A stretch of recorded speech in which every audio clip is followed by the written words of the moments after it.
2. Hey, what's up, guys? We're here with one of my favorite people, Christian Davis, probably the smartest player in our community. Well, it's true. This is the third out of the winning 3v3 team on Eternal Case Tournament. What did you play? I played DDD. And why?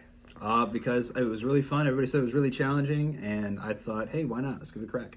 All right, perfect. Let's go in the deck. You have any shout-outs you want to give before the video? Oh, Galaxy Buster, Great Escape Gaming, because you made a mention of that last time, and just all my friends on Flint. Thank you for helping me to get better. For sure. Let's get in the deck. Okay. So I'm playing Triple Griffin, new card, really good card. Triple Kepler, Triple Copernicus, and then the Triple Swirl Sign. These are all the 3-ofs. All of these are really good pieces. So Kepler's like your starter, right? It's Kepler and Copernicus. So, what? Go ahead. So what does Griffin do? Because isn't Griffin like the heart and soul of this now? Griffin is the card that brought the deck to where it is now, for sure. So this is the card that it's got 3 effects. You can use each of the effects per turn. You can use each of them once per turn, but you can use all 3 effects in a turn. All 3 of them are good effects. If it's in your hand, you can special if you control a DDD. If it's Pendulum Summon, you can discard a DD card to draw. And if it's something from the grave, you can search a DD card. So this card just does, it's crazy. It's really good for the deck for sure. Perfect. Mm-hmm. I heard cards with 3 effects are really good. Oh, yeah. Cards with 3 effects are dope. Okay, and then we got here's my Pendulum targets. Card you almost didn't get. Card I almost didn't get, yes. I'm so glad we found this card like 10 minutes before the tournament started. I literally would have lost so many games if I didn't have this card. Is the deck unplayable without it? Borderline. It really makes your combos... It makes your cards more of a 2-card combo than a 1-card combo. Because this makes Gate a 1-card combo. Without it, you just brick more. And you can't recur a lot of your resources. Like this and Orthros are good versus back row because Orthros can pop spells and traps, and this just gives you can pop spells and traps basically forever. Understandable. It's a good grind game. So you have a good trap matchup. Potentially. All right. Other one-ups, we got the Vice Typhon, Necro Slime, and the Lamia. I know some people aren't playing the Vice Typhon, but I've seen a couple lists. I saw Pack's list, I know for sure was playing this. Shout out to Pack. And it's just, I thought about playing it, thought about not playing it, but it's a good card. So what does Vice Typhon do? Because it's not generally played. This is it basically is the same effect as Necro Slime, Confused from Grave, except this allows you to summon your Big Genghis from your extra deck. Let me pull him out real quick. For free? It's same effect as Necro Slime. It's from Grave. You banish itself and another DD card. You can bring this guy out. So basically for free. It's an extender. So one more question though. Sure. What's up? Why one Lamnia? Because I know back in the day, like that was like a 3-off because it summons it's a card that summons Siegfried, right? Or helps you summon Siegfried. It's one of the avenues. So it's there for utility. It can be an extender to get you to your Gilgamesh. It can be a play ender in order to get into your Siegfried. There's even a play where it could potentially get into Baron. I've had a play where I can make Baron off this guy. Good stuff. Yeah, I just want to know why only one, but yeah, it's not great to draw. You got to get rid of another card to do it. It's a better card to send and then summon when you need it. Like I don't use this card very often, but it's a good tool to have when it comes up. It's a play spreader basically, right? Yeah, basically. It sends a Dark Contract or a DD card from field or hand or grave, and it summons itself out. In there. Yep. Okay. That's it for the DD monsters. Now we're gonna go into the spells. Of course, you got the 3 Contract of the Gate, Rhoda for the deck. Broken. Yep. You got the Swamp King, and then you've got the Patent License.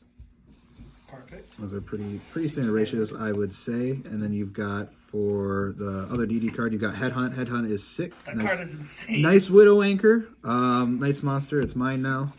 Did you win a bunch of games off of the field spell? The field spell, I did not win a bunch of games off the field spell because it's sometimes it's out of the way to grab it, but it's nice if you have the resources to set it up.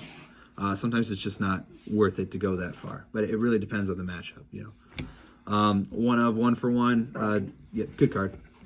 And then I actually played 3 Small World with the Archfiend Eccentric. So how was that?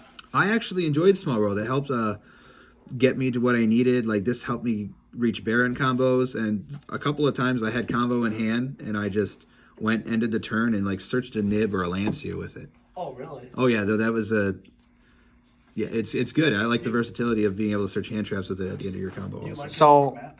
I do like it over map. I haven't tested much with map. I had the small worlds. I decided to play them, and I liked the idea that I could search Swirl Slime off this, which you can off map. And map also burns you for half your life.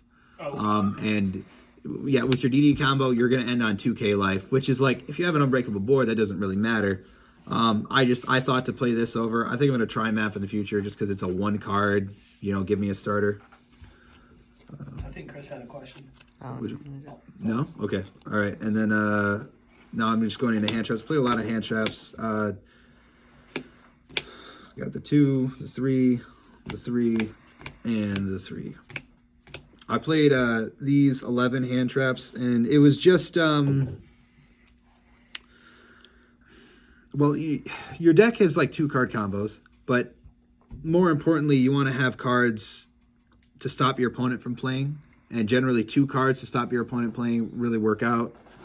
That's the only way you could really stop them from playing in the first place. Which was the most impactful throughout the event. Right, and plus my deck is so consistent, pretty much any 2 DD cards kind of get me there.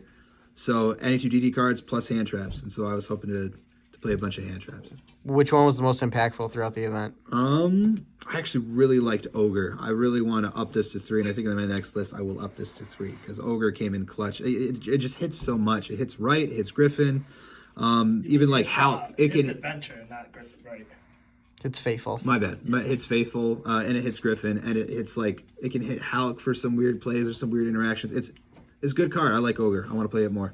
Maybe put like Ash at 2 or something, or did you like Ash at 3? I think Ash was good at 3. I think Ash is too generic to not play at 3. All right, yeah. There's that. Let's go Okay. to extra deck. Let's go. 40 in the main? I think this is actually 41. 41? Perfect. All right, and then I've got the 3 Gilgamesh, of course. Crazy card. Good card. Can't be Ash, but like if they got the Valor Imperm, can suck sometimes. But there are ways to play around it. How many people tried to Ash it? Nobody. But like it's just good to know that this plays around anti-spell, and it plays around Ash. It plays around a bunch of hand traps. Like because it places, it doesn't activate. Right. So that's a cool ruling to know. Fusions, we got, of course, the 2 Genghis. We got the 1 D-Arc. This is a flex spot. I am going to play that. I'm not going to play anything else over it. I guess you could, if you wanted to, play Dark over this, Gloomy. You gain life with that card, right? Yeah, it's so the life effect is okay. It comes up in like time. There are times when this is crazy. Level 7 is relevant because then you can make Siegfried with Lamia. That's one of your plays. And then I play the 1 High King, of course. That card's pretty good too, isn't it? High King's pretty good. It's a reason to play Vice Siphon. 2 of the Machinex, new card. That card is crazy. This is nice. Really nice addition. The Caesar, the King Tell, the High King. There's Perfect. that. Yep. Of course, you've got the Zeus. We're playing Siegfried, and we're also playing Baron. All right. Do you have any lines How- where you can... How often did you make Siegfried? Because I know a lot of the lines don't end with Siegfried. It depends. Some of the lines can be more complex. I try to make it if I can. I try to go out of my way to make it. I pick priority, obviously matchup dependent. I try to make Wave King Caesar for sure. Priority is usually Baron, Wave King Caesar, and then Siegfried, but matchup dependent. Like I played against Flunder during the tournament. I didn't want to make Wave King against Flunder, so at that point I tried to make this. Same, I was playing Pendulums. Pendulums kind of whipped me in the in top tables, and so I went to make Siegfried against them because I feel like that was more impactful than a Caesar. Because Caesar doesn't stop inherent summons, so you can't stop link summons or anything. Siegfried's pretty good against like Flunder, hitting their normal summon and stuff, right? It just doesn't stop monster effects, just spells traps. spells It's just got traps. more utility versus. Learn a new thing every day. There you go. What was your hardest matchup throughout the event? Actually, the only deck I lost to was Pendulum. Saith was playing Pendulums, and I had never seen it before, and I didn't know what to hand trap or anything. He just went like Hulk Scythe combo. That's actually cool. And it just like he would Scythe lock me, and then he would go around and OTK me, and I just misplayed. They were all winnable, but deck is too big brain. Did you beat him in the run back in top I 8? did not. I lost in the run back also. So did you? I know, big sad. But good thing Anthony decided to win that game. Do you remember any other of your matchups? I played a lot of Rogue. I played against like Cyber Dragons, was an easy 2. I played against Flunder. I main decked Delancia, real nice against Flunder. Yeah, sick deck, bro. Played against Heroes. That was an interesting one. I used to play Heroes back in the day, so I knew that whole matchup. So Anthony turned to me and was like, "I'm glad you played against them because I didn't know what to do." And then I played Pendulums. There's the PK in top 8. They're Trap Lich in finals. I did play Trap Lich. I had him down to 200 life points to my 7,000, but he was slowly gaining advantage. He probably wouldn't have won that game. Dirk's a great player, so. Yeah, that too. So, but luckily I didn't even have to finish the match in the first place. For sure. Well, thanks for watching. Make sure to check us out on our Facebook, GalaxyBusterTCG. Check us out on our TCGplayer.com page as well. It's also GalaxyBusterTCG, and we are out. Don't forget to like, sub, and follow along.